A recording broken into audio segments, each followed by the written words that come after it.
Olá, pessoal, tudo bem? Bom dia. Nesse vídeo aqui, então, a gente vai dar continuidade à nossa aula de respiração celular, com um foco na segunda parte. Então, anteriormente, eu mandei para vocês um vídeo que focava aí na primeira parte da respiração celular, ou seja, na primeira etapa, que era a glicólise, né? Então, para assistir esse vídeo, você tem que ter assistido primeiro o outro e participado das lives para poder entender, tá bom? Então, vamos lá. Bom, aqui eu já expliquei tudinho, né, na aula passada, reforçando para vocês que a respiração celular é um processo bioquímico que tem como intenção aí a produção de ATP. Então, é um processo realizado pela mitocôndria, né, a organela das nossas células, que acaba fazendo com que a energia proveniente dos alimentos seja transferida para as moléculas de ATP para a produção de energia para o nosso corpo, né? E aí a respiração celular ela é formada em três etapas, né? Ela tem três etapas: a glicólise, que é a quebra da glicose, no qual entra lá no citoplasma da célula, o ciclo de Krebs, que é o tema da nossa aula de hoje, né? Onde eu vou focar. Mas quando essa glicose é quebrada, ela forma dois piruvatos, que a gente viu, né? Duas moléculas chamadas piruvato ou ácido pirúvico, no qual essas moléculas, né? Essas duas moléculas, resultados da quebra da glicose, elas vão entrar lá na mitocôndria, né? Na parte interna da mitocôndria, onde a gente chama de matriz mitocondrial, para acontecer essa segunda etapa. Então, o foco desse vídeo aqui é explicar como vai acontecer essa segunda etapa, que é o ciclo de Krebs. E a terceira etapa, que vai ficar para a próxima aula, que é a cadeia respiratória, tá bom? Então, vamos lá. O que será que eu quis dizer, né? Bom, isso aqui também a gente já falou na aula passada, né? Peraí. Aqui. As três etapas, né? Isso é muito importante, pessoal. Isso aqui é o resumo central da aula, que a respiração celular é dividida em três etapas e o local onde acontece cada etapa. Então, a quebra da glicose, quando ela entra lá, né, na célula, vai acontecer no citoplasma. Citosol é a mesma coisa que citoplasma. O ciclo de Krebs, que é a nossa aula desse vídeo, vai acontecer lá dentro da mitocôndria, que é na matriz mitocondrial. E a fosforilação oxidativa ou cadeia respiratória, tanto faz um desses dois nomes, vai acontecer ali na crista mitocondrial. O que é crista mitocondrial? É a membrana interna da mitocôndria, tá? Então, aqui, ó, por exemplo, eu tenho a mitocôndria, em verde, e aqui eu tenho as membranas internas. Lembrando que a mitocôndria é uma organela que tem duas membranas, né? Essa etapa aqui, ó, o ciclo de Krebs, vai acontecer aqui dentro, ó, na parte interna da mitocôndria.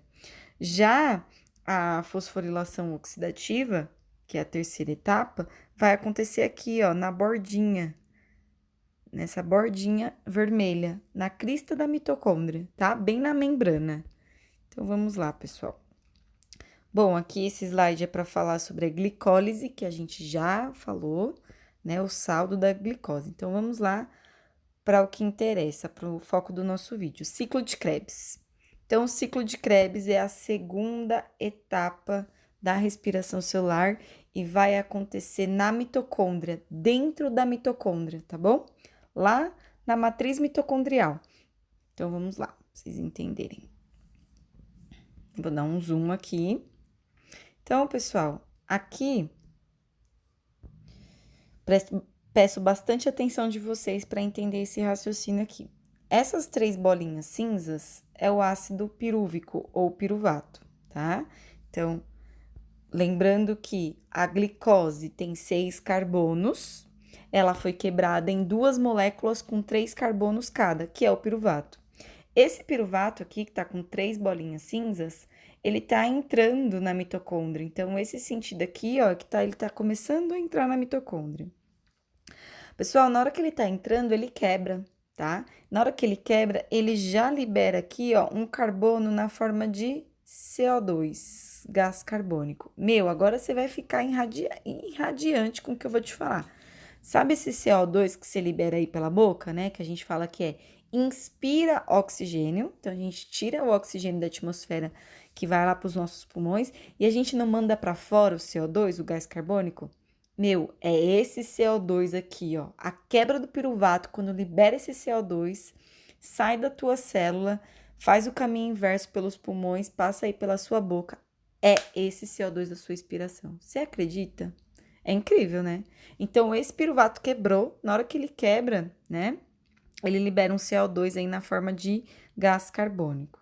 Eu sei que você tá aí. Uau! Biologia é incrível, né? Melhor matéria. Então, aqui, ó, 3 carbonos. Beleza. Aí liberou CO2. Quer dizer, na hora que o piruvato quebra, né? Fica 2 carbonos, olha ele aqui.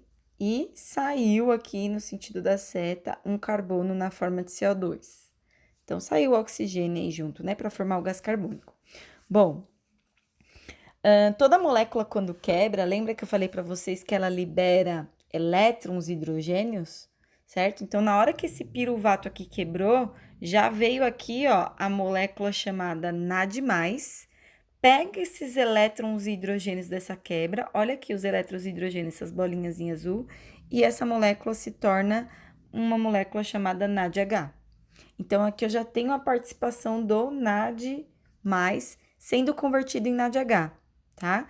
Então, de novo, o piruvato tá entrando na mitocôndria, olha ele aqui, vou fazer agora em azul. Ó, o piruvato entrando na mitocôndria. Na hora que ele tá entrando, ele quebra. Na hora que ele quebra, libera elétrons e hidrogênios, o NAD+, pega esses hidrogênios e elétrons e se converte em NADH. Beleza. Aí, quebrou, liberou CO2. Liberou um carbono na forma de CO2. Esse piruvato, agora ele vai se chamar acetil-CoA. Nossa, tá muito riscado, né? Vou apagar aqui, então. Esse piruvato, aqui, dando um zoom, ele vai ser chamado, então, agora de acetil-CoA. Por que acetil-CoA, né? Acetil porque agora não é mais piruvato, perdeu um carbono, ficou 2, agora vai chamar acetil. E CoA é porque tem essa enzima aqui, ó. Na verdade, coenzima. O que é essa coenzima, que é essa bolinha aqui em laranja? É uma... Na verdade, é uma vitamina, né? Uma coenzima que vai se ligar no acetil-CoA para conseguir fazer a entrada dele mais rápida na mitocôndria. Então, todo esse processo aqui que eu tô mostrando para vocês, ó, é do piruvato entrando na mitocôndria, ainda não tá lá dentro. Lá dentro a gente vai ver quando formar esse ciclo que tá aqui embaixo na imagem, porque eu dei um zoom, né? Então, se a gente for eu tirar o zoom, vocês estão vendo que aqui, ó, tem um ciclo que vai acontecer. E aí, esse ciclo que acontece dentro da mitocôndria, toda essa passagem aqui é só a entrada, tá? Então, vamos lá de novo onde a gente parou, para vocês entenderem todo o processo. Bom, então, o acetil-CoA tá aqui, resultado da quebra do piruvato. Ele vai entrar na mitocôndria, na hora que ele entra, ele solta a enzima, a coenzima, que não precisa mais dela. Ela só se ligou no acetil-CoA para conseguir entrar mais rápido. Beleza, agora entrou na mitocôndria, vamos ver como vai acontecer esse ciclo. Vou tirar aqui o zoom, beleza. Reparem que o acetil-CoA, ele tem 2 carbonos, certo? E agora aqui que ele entrou na mitocôndria, vocês estão vendo que tem um outro composto aqui chamado ácido cítrico. E reparem que, se a gente for contar as bolinhas em cinza que representa carbono, 1, 2, 3, 4, 5, 6. Tem 6 bolinhas aqui, tá? Ou seja, formou um composto com 6 carbonos. Como que algo que tinha 2 carbonos virou uma substância com 6 carbonos? Vou te explicar. Porque aqui, ó, existe lá na mitocôndria, né, de outros processos, uma substância chamada ácido oxalacético. Esse ácido oxalacético, eu não quero que você decore os nomes, fique bitolado com isso, eu quero que você entenda o processo, tá? Você entendendo o processo e sabendo o que acontece aqui é o suficiente. Então, ó, esse ácido oxalacético, ele tem 4 carbonos. Então, 1, 2, 3, 4, beleza. Ele se liga com acetil. Então, se eu pegar aqui 4 carbonos mais 2, vai virar 6. Então, o acetil se ligando com o ácido oxalacético vai virar o ácido cítrico com 6 carbonos, tá? Então, teve aí uma junção do acetil com o ácido salacético, formando esse composto aqui, que é o ácido cítrico. Agora, a pergunta que eu te faço, para que o acetil, que só tinha 2 carbonos, se ligou com outro composto com 4 carbonos para virar 6? Olha só que interessante. Para formar uma molécula maior, certo? Agora eu tenho uma molécula com 6 carbonos e eu consigo quebrar mais vezes. Se eu continuasse com o acetil, que tem 2 carbonos, eu só ia conseguir quebrar mais uma vez. E por que é interessante quebrar? Porque toda vez que uma molécula quebra, ela libera elétrons e hidrogênios. E liberando elétrons e hidrogênios, eu estou armazenando energia pelas moléculas de NAD+, que capturam, né, esses elétrons e hidrogênios que são liberados. Então, é por isso que o acetil se ligou com ácido salacético para ficar uma molécula maior, para conseguir quebrar mais vezes. Então, a gente vai ver aqui várias quebras, olha só. Vamos lá. O ácido cítrico vai ser quebrado, tá? Então, de 6 carbonos, vai quebrar, vai liberar um carbono na forma de CO2 e vai virar um composto com 5 carbonos. Tranquilo, né? Olha só. Aqui. Então, vai quebrar esse aqui com 6 carbonos, vai virar um composto com 5 carbonos, que a gente chama de ácido cetaglutárico, tá? Então, essa quebra aqui, ó, liberou um carbono na forma de CO2, perdeu mais um carbono. Na hora que quebra, lembra quem vem? Quem vem? A molécula de NAD+, pegando os elétrons e hidrogênios aqui e se convertendo numa molécula de NADH, tá? Continuando. Agora eu tenho uma molécula com 5 carbonos, que é o ácido cetaglutárico. Ele vai quebrar de novo. Na hora que ele quebra de novo, ó, ele libera mais um CO2, olha aqui saindo da seta, formando agora um composto com 4 carbonos, chamado ácido succínico, tá? Então, olha só, de 6 virou 5, virou 4. Reparem que essas quebras, elas estão liberando elétrons, estão liberando hidrogênios, energia, que são capturados pela molécula de NAD+, e que vai fazer todo sentido quando a gente chegar na última etapa, tá? Que é na cadeia respiratória. Reparem que aqui nesse processo, a gente tem aí o ADP, uma molécula de ADP, se juntando com fosfato, formando um ATP. Então, aqui no ciclo de Krebs, a gente tem a participação da formação de energia de ATP, e nós temos outra aqui, ó, molécula de NAD+, pegando os elétrons e hidrogênios e se convertendo em NADH, tá? Então, nesse momento aqui, a gente tem exatamente a produção de ATP. Beleza, agora que eu tenho uma molécula com 4 carbonos, chamada ácido succínico, vamos lá ver para a gente terminar esse ciclo. Lembrando, pessoal, que nesse processo aqui, ó, eu tenho a liberação de água, tá? Então, essas moléculas, na hora que elas são quebradas, elas também estão liberando moléculas d'água. Então, a gente tem aqui a participação da água, diferente da primeira etapa, que eu não tinha participação de água, nem de oxigênio. Continuando, bom, esse ácido succínico com 4 carbonos, ele vai passar por uma recomposição, tá? No qual ele vai quebrar de novo, olha só, mas ele passa só por uma recomposição. Então, nessa quebra, ele não libera carbonos, exatamente nessa parte aqui, não libera carbono, só libera hidrogênios e elétrons, tá? E aí, esses hidrogênios e elétrons são capturados por uma outra molécula chamada FAD. Esse FAD, né, captura aí os elétrons, hidrogênios, e se converte em FADH2, tá? Então, esse ácido succínico com 4 carbonos, ele só se recompõe em outra molécula também com 4 carbonos. Então, aqui a gente não teve a liberação de carbonos na quebra, chamado ácido mólico, tá? Não é para ficar decorando os nomes, eu quero que vocês entendam só essas quebras, por que é importante quebrar nesse ciclo aqui, por que é importante essas quebras? Para produzir energia, pessoal. Quebra libera elétrons, esses elétrons estão sendo capturados para depois eles serem liberados, soltos por essas moléculas, NADH e o FADH2, para conseguir produzir mais ATP lá no final, tá? Então, tudo tem uma intenção aí. Bom, o ácido mólico ele vai se recompor e vai formar de novo o ácido salacético. Reparem que manteve aqui a quantidade de carbonos. Então, só foi uma recomposição, onde perde alguns hidrogênios. Aí vem de novo aqui a molécula de NAD, se convertendo em NADH, com a capturação de hidrogênios. E aí, a gente fecha o nosso ciclo. Por quê? Porque eu formei aqui de novo o ácido salacético com 4 carbonos, esperando novamente um acetil entrar, resultado da quebra do piruvato, para formar o ácido cítrico e o ciclo iniciar tudo de novo. Parece doideira, né, que acontece isso no nosso corpo? Pois é, lá na sua mitocôndria e na minha também. Importante disso tudo, a gente perceber, vou colocar aqui em azul, rosa, os destaques. Eu produzi ATP, eu quero que vocês percebam o que eu produzi aqui. Olha o tanto de NADH produzidos, ó. Produzi NADH aqui, NADH aqui, NADH aqui e NADH aqui. E os FADs, né? Eu vou fazer, tem outra cor aqui, ó, pra... Não, esse eu vou manter a cor, quer ver? Pra gente poder separar. Aqui, ó,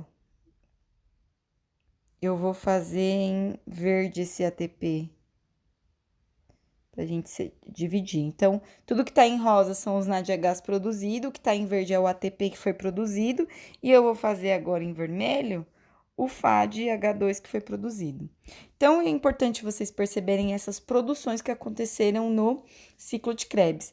Lembrando, pessoal, que aqui eu tô mostrando a entrada de um piruvato, certo? Quantos piruvatos foram formados da quebra de uma glicose? Vocês lembram lá? Olha só. Foram formados 2 piruvatos. Então, eu tenho que pensar tudo aquilo ali e dobrar, certo? Multiplicar por 2, porque aqui eu tô mostrando para vocês a entrada apenas de um piruvato. Então, para uma glicose, eu tenho 2 piruvatos entrando. Então, eu penso isso aqui tudo ao dobro. Então, vamos lá ver o nosso saldo para a gente fechar essa aula. Então, olha só. Lá na entradinha, quando tá entrando, ó, o piruvato na mitocôndria, vou deixar assim pra gente comparar. Ótimo. Aqui em verde. Aqui, ó, nesse processo no qual tá entrando, né, na mitocôndria, a gente formou 2 NADHs. Olha ele aqui. Ótimo. Aí, dentro do ciclo, agora vamos olhar aqui o ciclo. Dentro do ciclo, ó, lá no ciclo de Krebs mesmo, porque isso aqui é entrada, tá, pessoal? É da segunda etapa, mas participa da formação do acetil, né? O piruvato sendo quebrado. E aqui sim, aqui, ó, é o ciclo de Krebs em si, que é essa parte que a gente vai olhar. Vamos ver lá o nosso saldo. Bom, aqui tá dizendo que tem 3 NADHs, vamos ver? Então, eu tenho aqui 1, 2, 3, tá certo. 1 ATP, vamos ver? 1 ATP, tá certo. 1 FADH2, FADH2, tá certo. Então, a gente formou tudo isso aqui mesmo, é o produto, né? Beleza. Aí, depois, eu tô dizendo aqui pra vocês, ó, pra 2-acetil. Por que pra 2-acetil? Porque eu tenho que duplicar isso, né? Vamos lá. Então, de 3, que seria para 1-acetil, eu posso dizer que são 6 NADHs. Deixa eu voltar aqui para não ficar confuso, ó. Então, todo esse saldo aqui que eu mostrei para vocês, ó, 3 NADHs. Então, aqui, 1, 2, 3. É para 1-acetil, certo? Ó, um piruvato. Para 1 piruvato. Como são 2 piruvatos, isso vira 6 NADHs. Certo? Você tem que pensar. Se um piruvato faz 3 NADHs, 2 piruvatos vão fazer 6 NADHs. Se um piruvato produz 1 ATP, olha o ATP aqui. 2 piruvatos vão produzir 2 ATPs. Se um piruvato vai produzir 1 FADH2, olha ele aqui, 2 piruvatos vão produzir 2 FADH2. Então, o nosso saldo aqui, pessoal, né? Eu posso dizer aqui para vocês que o saldo seria esse aqui, ó, onde eu vou grifar, que vocês podem fazer a anotação aí no caderno. 2 NADHs, porque aqui eu só tenho 1, né, para 1 piruvato. Como são 2 piruvatos, 2 NADHs, 6 NADHs no ciclo de Krebs, 2 ATPs e 2 FADHs. Esses são os meus produtos do ciclo de Krebs, e é muito importante vocês anotarem que ele vai fazer muito sentido na última etapa, tá? Na terceira etapa. Essa aqui é a terceira etapa, esses slides vão ficar para a próxima aula. Então, é importante aqui vocês entenderem que o ciclo de Krebs é a segunda etapa, é a segunda etapa, acontece dentro da mitocôndria, tem como intenção produzir ATP pela quebra das moléculas. Então, eu tenho a participação de 2 piruvatos aí, entrando, quebrando, se juntando com outras moléculas para ser quebrado, liberar elétrons, energia, para poder usar na terceira etapa para produzir ATP. Nossa, quanto para, né? Então é isso, pessoal. Até a nossa live para a gente poder discutir e falar um pouco mais sobre isso. Beijo, tchau!